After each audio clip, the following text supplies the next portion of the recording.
Ghana for me mama akwaba didi se obo ade Adom mo hoye se na ahye mo bose na nanum TV die nsampa ekoso o mamu efa eni gidie agudie amanyo sam die ahase ena obanya etie no ena so news update ede bremo ene say Oliver Baka Vormawor aka ansam bi afa eye Paul Adom Ochi ene Eugene Arhin a oye owo eye Flagstaff House ho no ni juma no mpo oye presidential staffer oye Jubilee House anasa Flagstaff House na Oliver Baka Vormawor de nsema abefa onu Eugene Arhin ene Paul Adom Ochi a oye na juma o Metro TV ho na nsema ka form ho ye nsem bi a no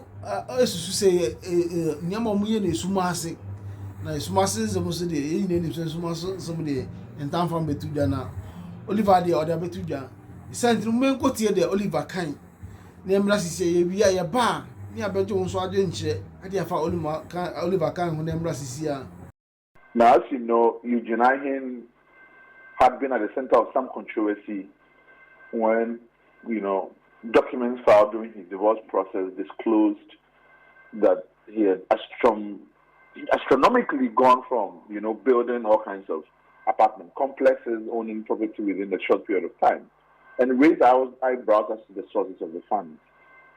And so our anticipation is that, institutions like the Ghana Police Service and others would be wary about certain individuals or politically exposed persons displaying a large amount of wealth, right? Given it's a democracy which is committed to questions around financial propriety, then that should bother people. And so we decided that, okay, one of the things we wanted to look into is, how much actually does a presidential appointee and at the Flagstaff House, right? And so we wanted to inquire into that. We made that public, that we're going to look into the question because it's a matter of real, genuine interest and public interest. And when we're getting to it, we picked up the list of appointees at Jubilee House and noticed these very weird appointments, right? Like somebody in charge of church relations, somebody in charge of youth ambassador, and things like that. And we said, okay, let's expand the scope because it's actually interesting to us that there are very people like this who are presumably on government public payroll, and the nature of the roles and what they perform is quite ambiguous, right? And so that's why we decided to do it. Now, what is interesting about this is that at the same time that the government was telling us that the information regarding the public salary paid to public officials for performing public functions was their personal matter. The same government was disclosing information to government communicators regarding service benefits paid to the former president and his staff. While they were using this information, you remember Abronya and Co. And this is one of the biggest challenges we have had, with the Right to Information Framework, where the government and its, affiliated persons are only interested in disclosing information that presumably make the government look good, or that they can use to go after political opponents. And I think that is the canker or evil at the heart of democracy in this sense, where there's every attempt to protect government versus. And we saw the same thing play out when Paul Adom Ochi was allowed certain information from the Council of State to character assassinate Abu Afede. But then every other institution that goes to the Council of State to request the same information, they refuse to give it. In fact, Paul Adom Ochi received the information in less than 48 hours. And that is kind of the source of what we as the country have continued to focus on questions around the right to information and disclosure of public information, the citizens' right to know what their elected officials are doing. And we continue to face significant roadblocks in that regard. So as we speak, the response from listening to you is that that's personal information. Yeah, so that's the position you're taking. Now we are concerned that even when you look at, the emoluments of persons under Article 71.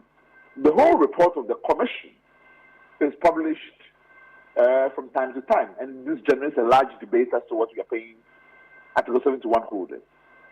You can pick up the report and know what the president earns, what the minister earns, what the speaker of parliament earns. The idea then that what is paid as salaries, emoluments to Eugene Arhin in his role as Director of Communications, to Jake Bediakun as Youth Ambassador, to a couple of more reverends as church relations managers and others, as personal information is incredible, right? We are not asking the government to tell us how much money is in their bank account. We want to know how much it costs the taxpayer to employ persons in these roles. And if we are to consider this as private information, then we are getting to a point where even information as to what Article 71 of this holders earn would be shielded from the public. And so what we have done now is to go again according to the Act. You're supposed to appeal the information. So the first round of request goes to the information officer at the presidency. And when that request is denied, you ask for a review from the president, who is the head of the institution. So we've asked the president to review the decision and to disclose the information appropriately. If he fails to do that, and I must say this is a real likelihood because of other organizations like ourselves who are interested in the right information, like the Fourth Estate, have also noted that the presidency is the biggest breacher of the right to information law. So we anticipate that it's more likely to happen. Then we have to turn to the Right to Information Commission to arbitrate this. And if they fail to do that, in all likelihood, the presidency will be fined. Obviously, our disappointment is that when you are fining the institution, it means that they're just taking public funds to push there, and it doesn't cost these public officials directly in their pockets. It doesn't hurt them in terms of the administrative progression if they lawyer ni also the two jano no we dey yan kasa fa ho bebre san say